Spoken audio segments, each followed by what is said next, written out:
হিলি ব্লকের সাধারণ মানুষের জন্য শুরু হল নতুন অ্যাম্বুলেন্স পরিষেবা। বৃহস্পতিবার ত্রিমোহিনী হিন্দু মিলন মন্দিরে এক অনুষ্ঠানের মাধ্যমে পরিষেবার উদ্বোধন করেন ভারত সেবাশ্রম সংঘের বালুরঘাট শাখার স্বামী বিশ্বরূপানন্দজি মহারাজ। প্রাক্তন বিধায়ক ড অশোক কুমার লাহিড়ির উদ্যোগে কর্পোরেট অ্যাফেয়ার্স মন্ত্রকের তহবিল থেকে অ্যাম্বুলেন্সটি ভারত সেবাশ্রম সংঘের হাতে তুলে দেওয়া হয়। পরে ত্রিমোহিনী হিন্দু মিলন মন্দির শাখার মাধ্যমে সাধারণ মানুষের জন্য আনুষ্ঠানিকভাবে অ্যাম্বুলেন্স পরিষেবা চালু করা হয়। জরুরি চিকিৎসা পরিষেবায় এই উদ্যোগে উপকৃত হবেন হিলি ব্লকের বহু মানুষ। আমরা সকলে মিলে একটা আলোচনা করলাম যে এই অ্যাম্বুলেন্সটা যদি একটা অ্যাম্বুলেন্স যদি ত্রিমোহিনীতে দেওয়া যায়, ত্রিমোহিনী হিন্দু মিলন মন্দিরে, তাহলে সেখান থেকে আরও দুস্থ পীড়িত মানুষ যারা তারা আরও ভালো পরিষেবা পাবে। সেখান থেকে অন্তত ত্রিমোহিনী থেকে হিলি পর্যন্ত অথবা হিলি থেকে বালুরঘাট পর্যন্ত সেই একজন রোগী পৌঁছাতে পারবে খুব তাড়াতাড়ি।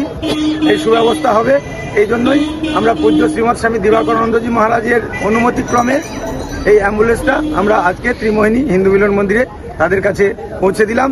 এখানে পরিষেবা চলতে থাকুক, অটুটভাবে পরিষেবা চলবে, এটাই আমি ঈশ্বরের কাছে প্রার্থনা করি এবং আবেদন জানাবো ত্রিমোহিনী হিন্দু মিলন মন্দিরের সদস্যবৃন্দদের কাছে।